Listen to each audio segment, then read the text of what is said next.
Hello and welcome, SFU Math 152, Calculus 2. We are on section 7.4, rational functions and partial fractions. So partial fractions is completely different from anything we've seen before, and it's also an important technique that you should just always have available. Every now and again, not even just in the context of integration, you can realize, oh, if I just look at this function in its partial fraction decomposition, problem XYZ is going to be much easier to solve. And this is the case when we try to integrate rational functions, but a good solid skill. And it's actually, once you see what's happening, it is basically the ability to factor and add fractions that we're looking at in just a different guise. So the general problem, we're trying to integrate things that look like this. So these are rational functions. These ones like this, that is the ratio of two polynomials. Right? So partial fractions only applies in this case. It doesn't apply in any other case. So you look at it, is it a rational function? It's a ratio of two polynomials. Yes, you can proceed with partial fractions. And pretty much, I would think 99% of the time when you see a rational function, you are going to proceed with partial fractions. So it's not hard to tell when you want to use this. I mean, let's just think of the word rational functions being a ratio. So for example, this is a rational number. It can be written as the ratio of two integers. It might help you to remember the names of these types of functions. Okay, so our general problem here, calculus 2, is to integrate these rational functions. And so what we're wanting to do is evaluate some integral where the integrand is the ratio of those two polynomials p and q. So we're first going to consider what would happen if the degree of p was bigger than the degree of q. So let's just say what we're talking about. If p of x looked like this, for example, x to the 4 plus 12, then the degree of p would be 4. That is the exponent on the highest power of x. And if q of x was equal to x squared plus 3x minus 10, the degree of q would be 2, and we would be in exactly the situation we have here. If the degree of p is greater than or equal to the degree of q, then we would use long division on the polynomials. So what's the thing for you to note right now? We would, by long division, if you think to yourself, oh no, I can't remember polynomial long division, now would be the time to look at a lecture on that you could probably find on the internet, or look it up in the textbook, and make sure that you can do the polynomial long division. So you proceed with the polynomial long division, and just like when doing long division with numbers, you will get a quotient and then you will get a remainder. And we're going to rewrite the polynomial in this manner here. This thing right here, q of x, is a polynomial. So we already know how to integrate that. If q of x is 0, then we're done. And if r, I think I might have said q. If r of x is 0, then we're finished, because we've got a polynomial, we can integrate that. If r of x is non-zero, then the degree of r is less than the degree of q, because it is a remainder upon division, so that this condition will always be true.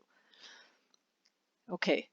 We just said that if r is 0, it's a polynomial, and we already know how to handle that. So now, meanwhile, we've got the integral of our original rational function is the integral of a polynomial plus the integral of another rational function, which satisfies that the degree of r is less than the degree of q. We already know how to integrate polynomials. So this lecture is going to focus on the new thing, which is how to integrate this.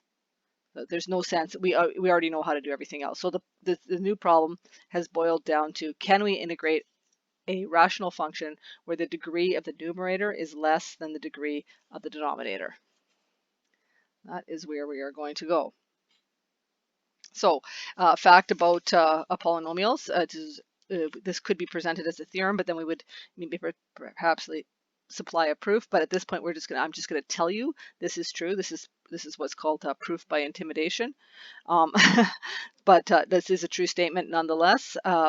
If we have any polynomial, some polynomial q, we can factor that always into a product of linear factors that look like this, ax plus b, and irreducible quadratics that look like this, ax squared plus bx plus c, where the discriminant is less than 0.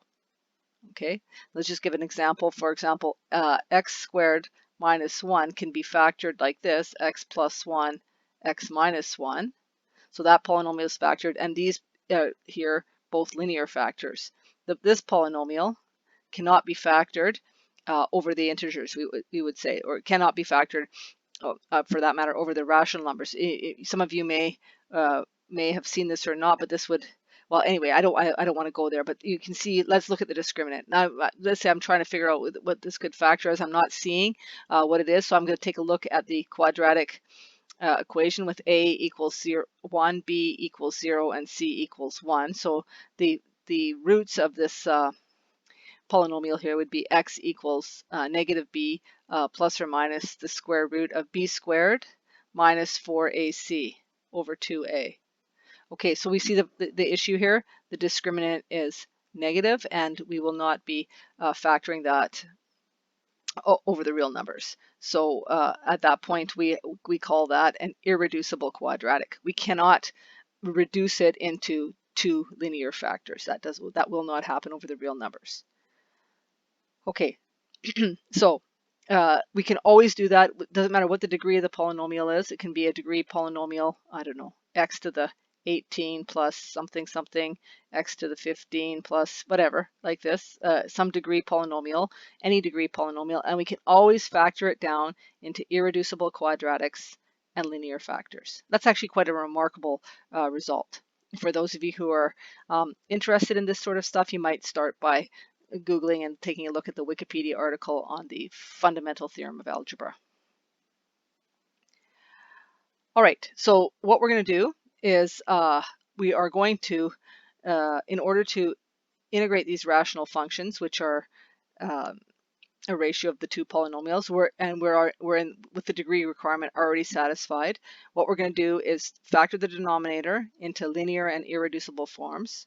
We're going to write the function as a sum of partial fractions where each fraction looks like this: k over ax plus b. So these are the linear factors, and then the irreducible quadratic factors. And then we're going to integrate each one of those partial fractions.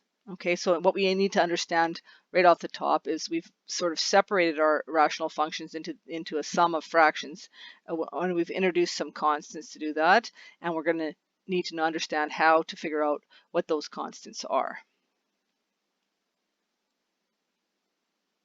Okay, an example will illuminate this procedure. It's actually a really smart little idea. It's not conceptually difficult once you see what's happening. Okay, so we first do it. The procedure we're always going to follow for this is we are going to first check the degree.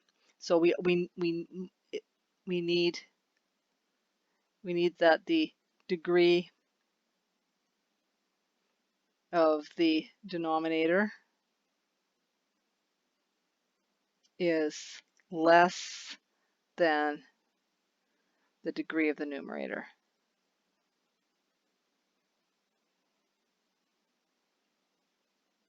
Okay, so we check that. The degree of the denominator is 3, degree of the numerator is 2. We are good to go. Okay, next step. That is 1. We're going to always make that check. 2, next step, factor the denominator.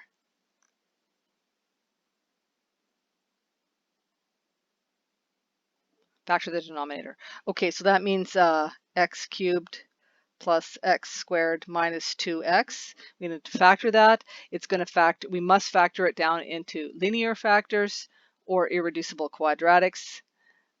This is going to factor it this way, factoring out an x. Then I'm taking a look at that next, this quadratic, and I'm thinking, can I factor that? And in this case, I can factor it. And I have now factored the denominator. And then I'm going to look at what I've done. And in this case, I'm going to point to the fact that I have 3 distinct linear factors. Okay, so then I will proceed like this. I am going to write the integrand in a new form. That's going to make it much easier for me to figure out what the integral of this thing is. And that form is going to look like this. a over x plus b over x plus 2 plus c over x minus 1. So I've written one fraction here for each one of the uh, distinct linear terms, and I've introduced a constant, an unknown constant, capital A, capital B, capital C, as the numerator in each one of those fractions. Now what I'm going to do is add these fractions back together, and I'm going to then use that to figure out what is A, B, and C. So imagine now, if you will, I'm just going to be adding these three fractions together. What would I do? I would form a common denominator. Okay, that's my common denominator, and then I would have to do something to each one of the numerators so that I can add this together, and I would have to take a and multiply by x plus 2 and x minus 1, and I would have to take b and multiply it by x and x minus 1, and I would have to take c and multiply it by x and x plus 2. Okay, so this is adding fractions, going from here to here, adding fractions.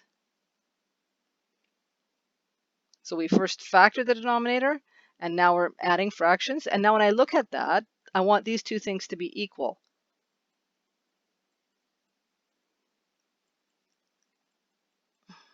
Okay, the denominators are equal, right? Because to go from the denominator looking like this to this denominator here, I mean, that is this one here is simply the factored version of this one here. So the denominators are equal. So in order for these two fractions to be equal, the numerators have to be equal. That is what's going to allow me to set A, B, and C, because I want to make sure that the numerators are equal. So I'm now in the situation where I know that A times x plus 2 times x minus 1 plus B times x minus 1 plus C times x plus 2 must be equal to 4x squared minus 3x minus 4. Okay, now I've got three unknowns. I'm going to need to have three equations. And sitting here, actually, I do have three equations, because if two polynomials are equal, the coefficients on each power of x independently must be equal. And think about what I'm saying here. I'm saying I have a polynomial that looks like this: x squared minus 3x plus 4 equals to ax squared plus bx plus c. What do little a, b, and c have to be? Well, I mean, this little a is going to have to be equal to 1, so that the power on the x squared is the same. And then I look at the next term over, and I see that, oh, if I want these two polynomials to be equal, b will have to be equal to minus 3, and similarly c will have to be equal to 4. So there's actually three equations bound up in that, and that is because when two polynomials are equal, the coefficients on each power of x must be equal. Okay, so now I'm going to look at this, and I'm going to ask myself, what on the left-hand side is the coefficient on x squared? I see there's an a x squared, there's a b x squared, and there's a c x squared, in fact. So those a plus b plus c is going to have to be equal to 4 for these two things to be equal. Then I'm going to look and see what is the coefficient on the linear term. And I'm looking at this here and thinking, okay, what is the linear term? That's going to be 2x minus x. So the linear term is going to be ax. So that is going to be a. And then here I'm looking, is there a linear term here? Let me think here. Bx times minus 1. Yes, there is a linear term, so that's minus b. And then similarly here, 2c. Okay, that is the coefficients on the linear terms, and then that will have to be equal to the coefficient of the linear term over here. Then I do the constant term. The constant term here is minus 2a. The constant term here is there is no constant term. And the constant term here is there is no constant term. Then that is going to have to be equal to minus 4. So this equation here immediately tells me that a has to be equal to 2 for these two numerators to be equal. And when the two numerators are equal, the two fractions will be equal. Okay, so notice how we do anything about integrating. All we're doing is we are manipulating the integrand. We are doing algebra, that's all. Algebra on the integrand to make it into a form that allows us to look at it and be able to integrate it. So I figured out that A is equal to 2. I plugged that back into here to find out that B plus C must then also be equal to 2, and that minus B plus 2C is going to have to be equal to, let's think, A is 2, I put that to the other side, minus 3 minus 2, that would be minus 5. Okay, so now I've got, I had a system of 3 equations with 3 unknowns. I was able to get one right away. Now I'm down to 2 equations here and 2 unknowns. If I add those together, I get 3C is equal to minus 3, so C is minus 1, and then that allows me to quickly figure out that B is equal to 3, because 3 plus minus 1 is 2. So now I've figured out what is A, B, and C. So I will write, I'm not going to always do this in quite as much detail as I'm doing this time, but I'm going to write this out again. So algebra, this partial fractions thing is an algebra technique. So I have now figured this out, that this is equal to, what is A? 2 over X. What is B? 3. And what is C? Minus 1. There, that's what I figured out. Now, you can check. All you simply do is add these fractions together and see if you get that. That's it. This is working with fractions. Okay, so then my original integral. So now I can say that the integral of 4x squared minus 3x minus 4 over x cubed plus x squared minus 2x dx is equal to the integral of 2 over x plus 3 over x plus 2 minus 1 over x minus 1 dx. And that, my friends, is easy to integrate. Okay, so I can simply do this by inspection. It's 2 times the log of the absolute value of x plus 3 times the log of the absolute value of x plus 2 minus the log of the absolute value of x minus 1 plus that constant. Okay, I'm finished. So by algebraically turning the integrand into something that looks different in a specific way, I have now been able to figure out what the integral of that rational function is. Okay, so that is the case where we had 3 distinct linear factors when we factored that denominator. Let's take another example. Okay, first thing we do is check the degree. Here the degree of the denominator is 4 and the degree of the numerator is 3. We are good to proceed. The degree of the denominator is more than the degree of the numerator. So that was the first thing, degree check. Okay, and okay. And then the next thing is to factor denominator. In this case, it is already factored for us. So that's nice. We don't have to do that ourselves. But then we're going to take a look. There's 4 factors in the denominator, x, and then x minus 1 is there 3 times. So we notice that there is this repeated linear factor. Factor denominator, this is already done. Yay, we don't have to do it.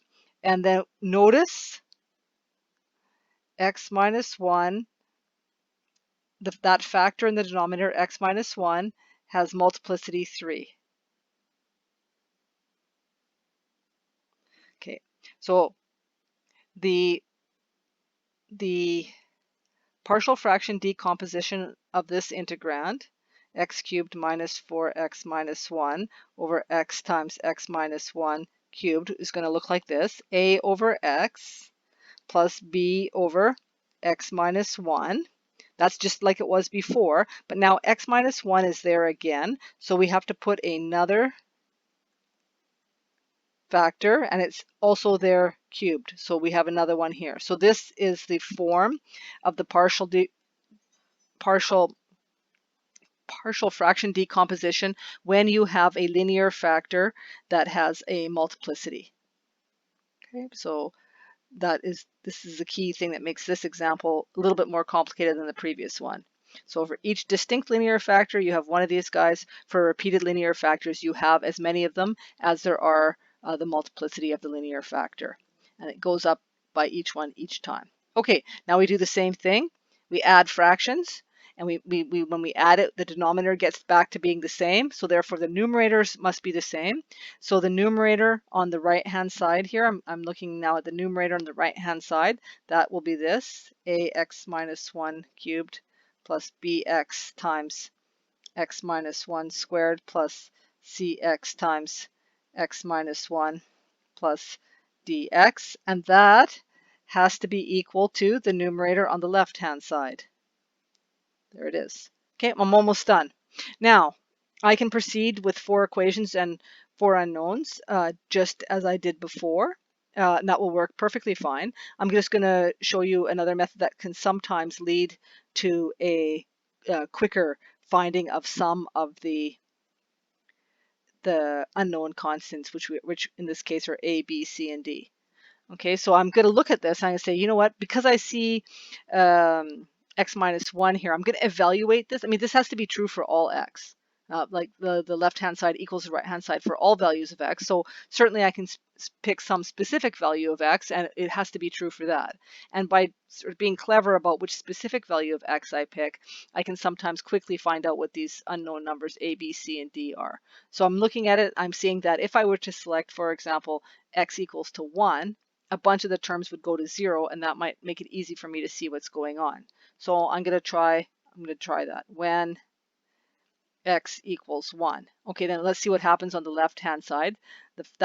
This term is 0, this term is 0, this term is 0, and x is 1, so I get d is equal to, and what happens when x is equal to 1 over here? I get 1 minus 4 minus 1, which is minus 4. So now I already know that d is equal to minus 4. That is very handy. Okay, what should I do next? Maybe I'll try to when x is 0. For the reason I can see that several of the terms will also be 0 when x is 0. So I look at the first term here when x is 0, and I see that that's going to be a times minus 1 cubed, so that'll be minus a. And then this will be 0, this will be 0, this will be 0. All these guys will be 0 except for that minus 1. So therefore now I know that a is equal to 1. So I've already got 2 of the constants just by doing that. I can mix the method. So now I'm thinking, okay, I need to get the other 2 constants. Maybe what I can do is look at the coefficient on the cubic term.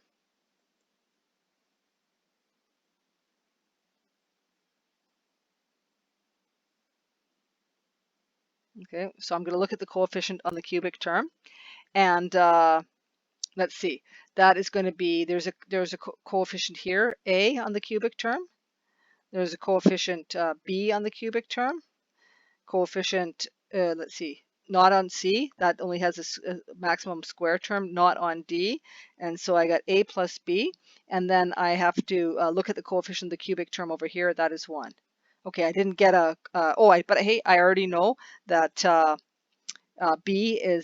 is 1. So that now this is telling me, therefore, given that A is 1, that tells me that B has to be equal to 0.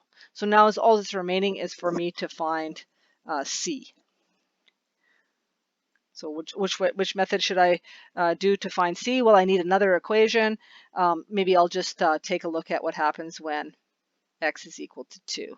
Okay, you could look at the coefficient on the square term. You can do a lot of different things, but I think this method is fine. So when x is 2, I'm going through and evaluating this equation when x is equal to 2, and I get a plus 2b plus 2c minus 8 is equal to 8 minus 8 minus 1. That is evaluating when x is equal to 2. I think 2 is a good choice. I picked 2 because 2 minus 1 is 1, and multiplying by 1 is really easy. Okay, so you don't, I would not, for example, pick pi, right? Or I wouldn't pick minus 42.6. There's obviously some numbers that is going to give you more give you the equations that are much easier to work with. So be smart about your selection. You're allowed to make the choice. Make a smart choice. Okay, so I've got this. I already know what B, A, and D are. So A is 1, B is 0. I don't know what C is. That's what I'm trying to figure out. I got that -8, and then I don't even need the D. I get -1. I solve for that, and I get that C is equal to 3. Okay, so now I know A, B, C, and D. Okay, so now I can rewrite my integral. Let's see if I can get this back. The integral of x cubed minus 4x minus 1 over x times x minus 1 cubed. I can rewrite this as the integral of a over x. So I'm right here. A over x, and a I have found out is 1. So this will be 1 over x plus, then what is b? It's b over x minus 1, and b is 0. Oh, that thing is gone. Nice news. C is 3. So then I have here 3 over x minus 1 squared. And then I have d. What is d? Minus 4. So I have minus 4 over x minus 1 cubed dx. Okay, and I'm going to go ahead and integrate that. Then that's going to be the log of the absolute value of x plus, oh, okay, I'm going to put a minus there, minus 3. And why is that? Because I'm going to go x minus 1 to the minus 1. So I see when I differentiate that, I would get minus 1 times minus 3, and that's going to be the plus 3. And then I would reduce that power by 1, and I would get to the minus 2. So now I'm integrating these things here, and similarly here, I'm going to have plus 2 x to the minus 1, x minus 1 to the minus 2 plus a constant. Right? All of these things here, we already have lots of practice, and we can integrate those. So we do so, and now we have our answer. Right. No problem. Perhaps no problem. Okay, so that we have now had the case of distinct linear factors, and now we've had the case of a repeated linear factor. And now let's look at a one where we get an irreducible quadratic coming in. Okay, so here we are. We do our degree check. The degree of the denominator is 4. Degree of the numerator is 3. We are good to go. And so then we factor the denominator. Okay, that's our next step. Factor the denominator. And that is going to factor in this manner, x squared times x plus 1. So this is a repeated linear factor, x times x. Okay, it's 2 factors, each of which is x. And I've factored incorrectly here. This is x squared plus 1. Okay, and so this here is a irreducible quadratic. You can take a look at the discriminant, and you will see that the discriminant of that is negative. That's irreducible quadratic. I will not be able to factor that over the real numbers into 2 linear factors. Okay, so now that I've factored the denominator, I'm going to rewrite the integrand in its partial fraction decomposition.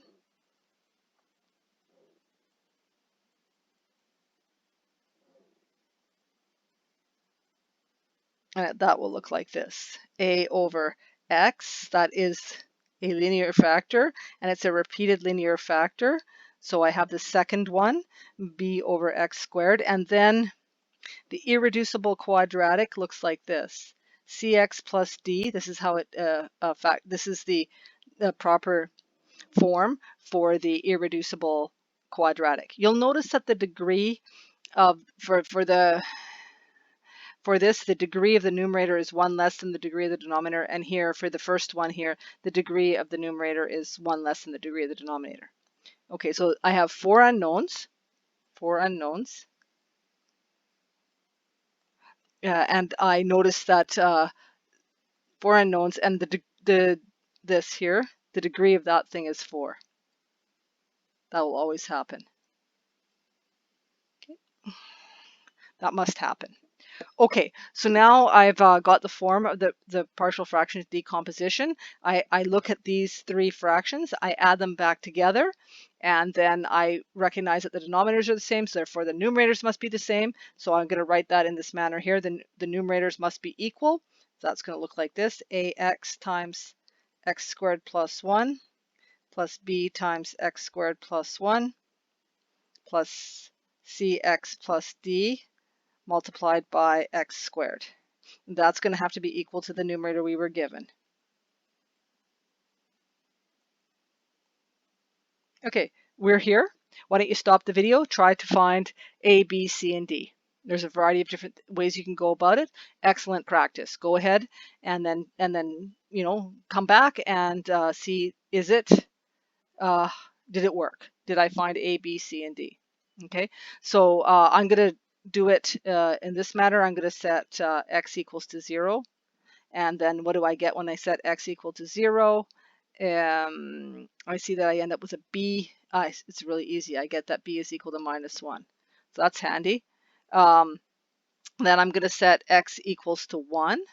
So now I'm going to substitute 1 in everywhere where I see x. And I'm going to end up with this 2a plus 2b plus c plus d is going to have to be equal to 5 minus 3 plus 2 minus 1. And then I can do a little bit. I know that b is -1, okay, and then I can combine these things. So I'm going to do that, and I'm going to find that 2a plus c plus d is equal to 5. Okay, so I've got sort of one equation there, a second equation happening here. Okay, then I'm going to look at the cubic term.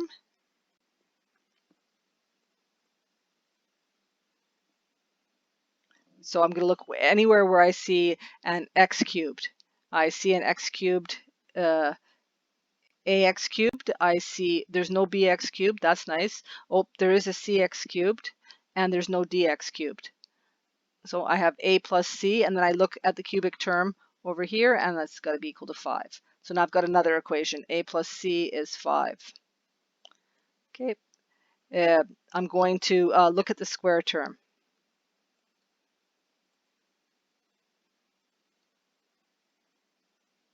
Looking at the square term, a is not involved. I see bx squared. I see dx squared. And then those two are going to have to be -3. So I've got b plus d is -3. I already know what is b. B is -1. So this one I can simplify into d is equal to -2. That's good news. Let's see. What else am I going to do then? Next, I'm going to look at the linear term.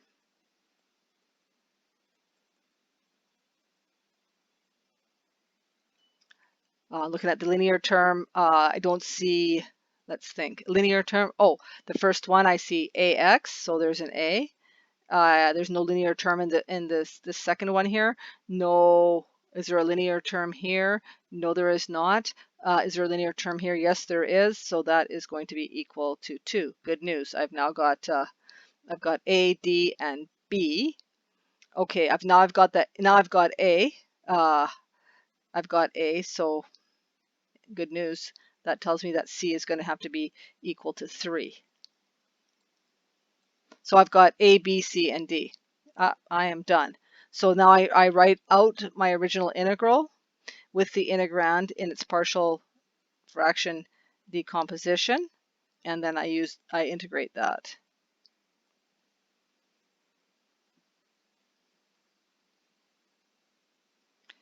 That is going to be then the integral of 2 over x. So I'm now just filling in those unknown, the coefficients I didn't know when I wrote this decomposition down. Sorry.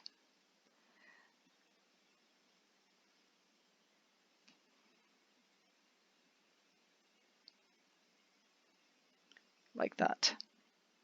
Okay, so that will be 2 times the log. Now I'm actually doing the integration.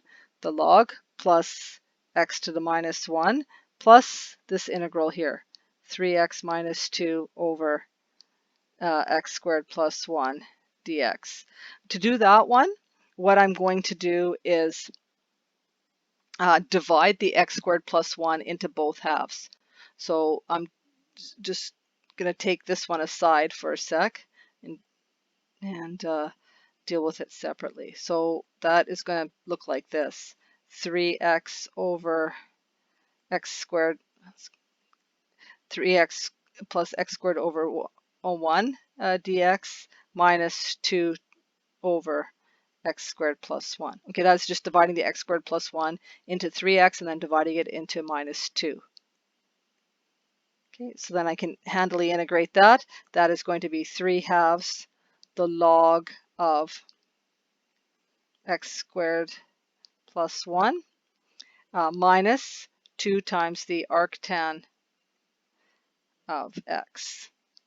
So now my whole problem is finished. I have all these things. 2 times the log of the absolute value of x plus x to the minus 1 plus 3/2 log of 1 plus x squared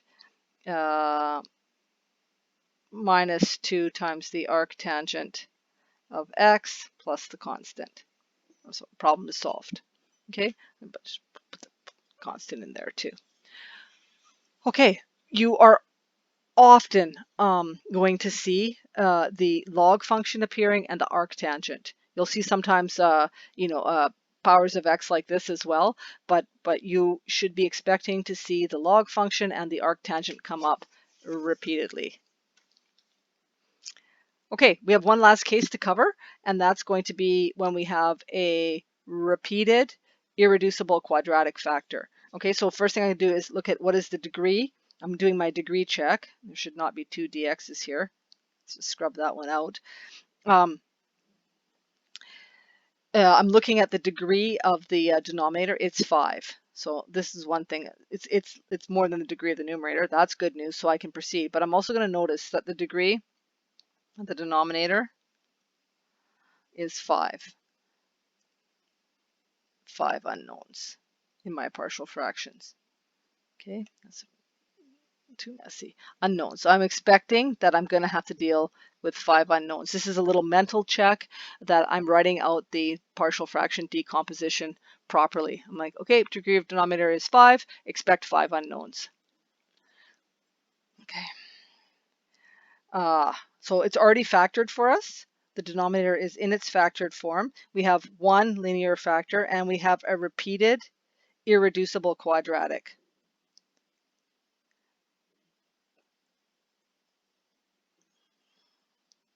Okay, the proper decomposition of this is a over the linear factor plus bx plus c over the irreducible quadratic, but the irreducible quadratic is repeated, so I have another one, dx plus e over x squared plus 1 squared.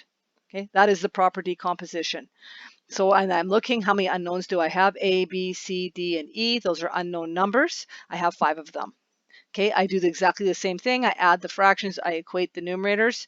I'll write that down here. That's going to be a times x squared plus 1 squared plus bx plus c times x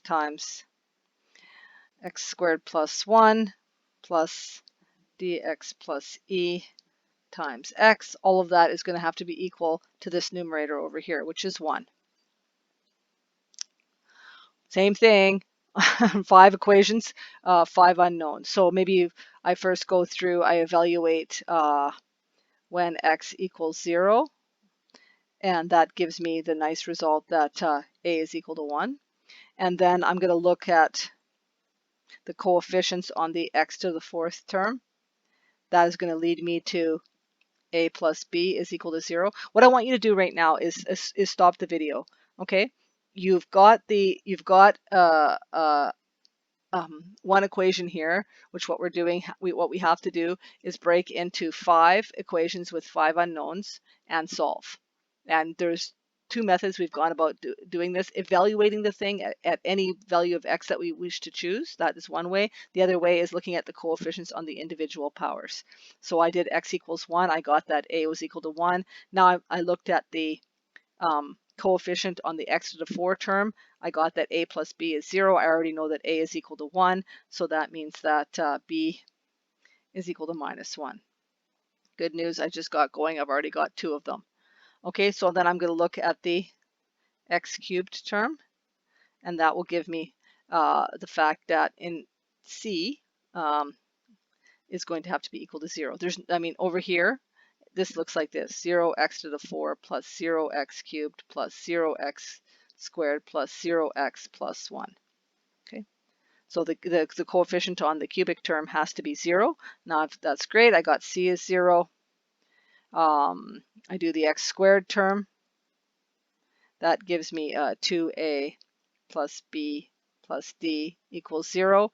And I already know what is a and b, so that allows me to figure out that d is minus 1.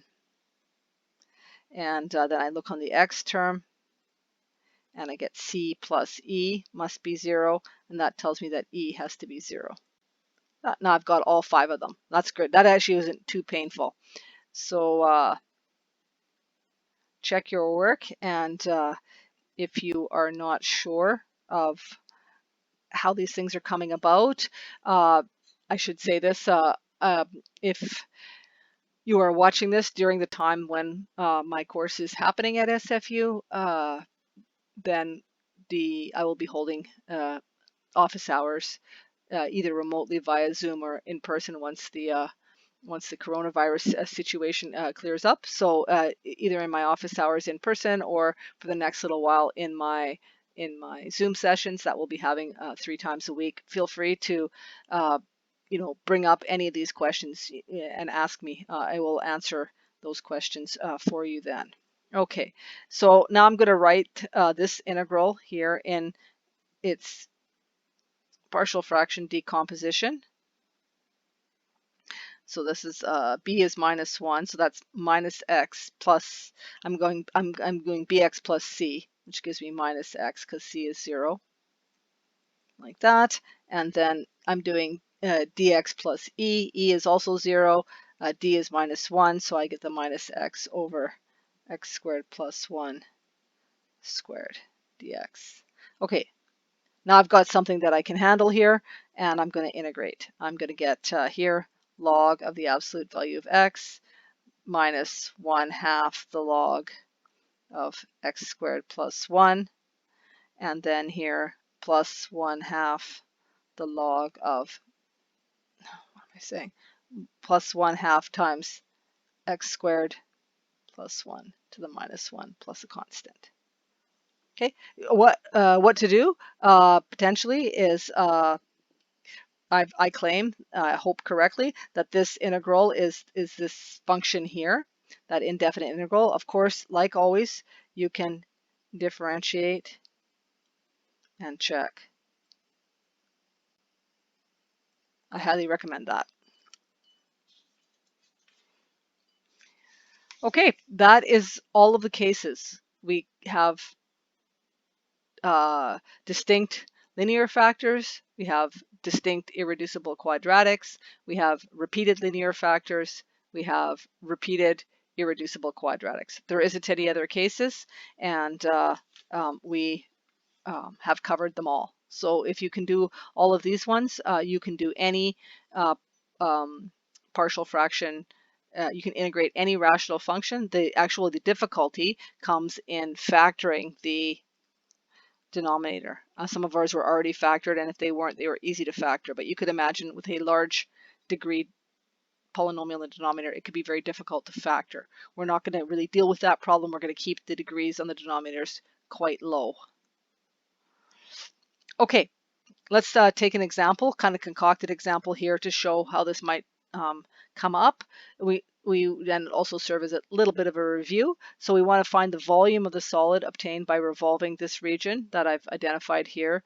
It's this region here, which is underneath the curve y equals x minus 9 over x squared minus 3x, and it's between there, the x-axis, and the lines x equals 1 and x equals 2.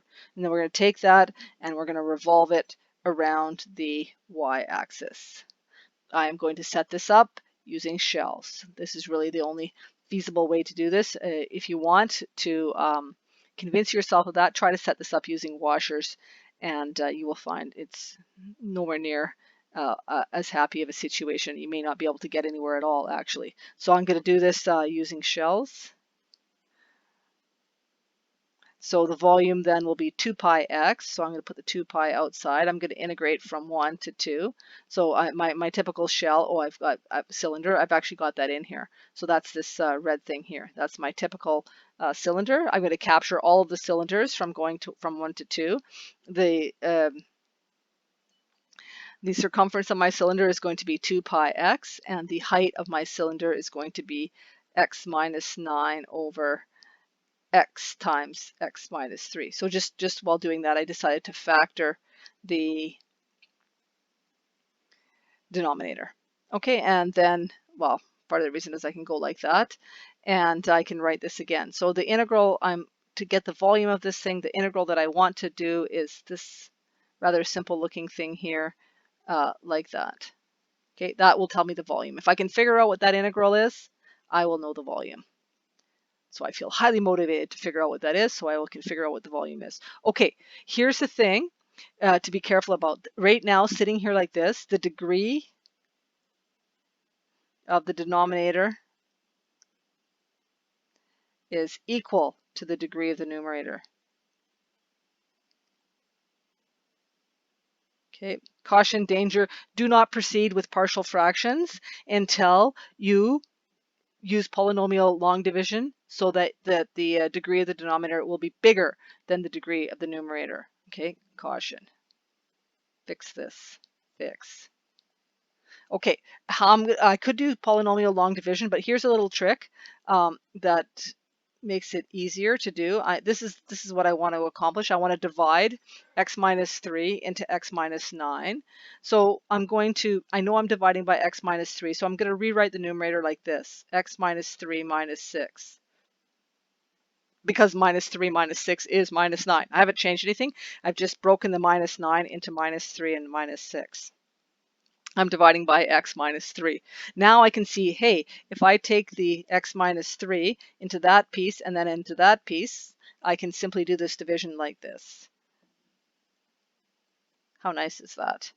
Okay, so now I have, in fact, without any further work, have the partial fraction decomposition, right? I have a polynomial, and then I have a rational function, and I have a single linear factor, and I have a constant in the numerator. I don't have to do anything else. So the volume that I'm trying to compute is 2 pi times the integral from 1 to 2 of 1 minus 6 over x minus 3 dx.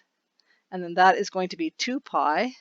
And then I'm going to perform the integration. The integral of 1 is x. I'm going to be evaluating at 1 and 2. The integral of 6 minus 6 over x minus 3 is minus 6 times the log of the absolute value of x minus 3 evaluated at 1 and 2. Okay, let's keep going with the arithmetic here. So that's going to be 2 pi, and then here, 2 pi times 2 minus 1, which is 1. So I just get 2 pi. That's nice. And then I need to multiply, let me think here, I make sure I get my 2 pi multiplied in. So shouldn't it be minus 12 pi times the log? I've confused myself vaguely here. Yeah. What's bothering me here is on my notes I don't have the 2 pi multiplied in, but the 2 pi is here, so I think that should be 2 pi times that minus 12 pi. I'm multiplying this 2 pi in to this one and to this one. Minus 12 pi times what? The log of the absolute value of 2 minus 3, which is minus 1, so that becomes the log of 1 minus the log of 1 minus 3, which is minus 2, and I take the absolute value, I get 2. I get that. So that is going to be 2 pi x. Well, that 2 pi is bothering me. Sorry about this. I have to just take a look back. I have to think here. 2 pi times that. 2 pi times that, 2 pi times that. Okay, fine. Then that's going to be 2 pi minus 12 pi times the log of 1, which is 0. So then I need the log of 2, which I can't evaluate in my head. So the log of 1 is 0, so it's 0 minus log of 2. And so that leaves me with this answer here, 2 pi minus, plus, it's minus there, plus 12 pi times the log of 2. Okay, so now I know the volume of that solid. There it is there. Okay, the final thing on this lecture is just a summary of what we've done in our examples. Right? We want to integrate a rational function, which we're calling f here. Our rational function f will be the ratio of two polynomials. We're in the situation where the degree of the numerator is less than the degree of the denominator. Okay, step 1, factor the denominator into its linear and irreducible pieces. There are n distinct linear factors and n distinct quadratic factors. So then the factorization will look like this. Distinct linear factor 1 to whatever multiplicity it is. Distinct linear factor up to n, whatever multiplicity that one are. Then we have here distinct irreducible quadratic number 1 with how many ever times that's repeated, and we keep going all the way up to the mth distinct quadratic factor to its power. Then algorithmically we write for each one of these guys. So example for this guy right here, that is this right here. And then we go dot, dot, dot, and this last one here, let me just, coming down to this last linear part right here, we've put all those like that. And then we have the irreducible quadratics for each one. This one here results in this line here. And then we have finally the last one, this one here, and that results in this line here. So we have the complete statement here of exactly what to do to set up the partial fraction decomposition. Then we, oh, there's something, I see something got cut off here. And let me just fix that. This is EM to the SM. Okay, so we have the partial fraction decomposition listed out. We have the same number of constants that we need to find. That was the degree of the denominator. We find all those constants. We integrate each term in the partial fraction decomposition, and we are done. That's it. Actually, integrating rational functions is an algorithm. So you learn the algorithm, and then you can integrate any rational function that you want to. Okay, that's it for this. I will be back with the next lecture shortly. Thank you. Bye.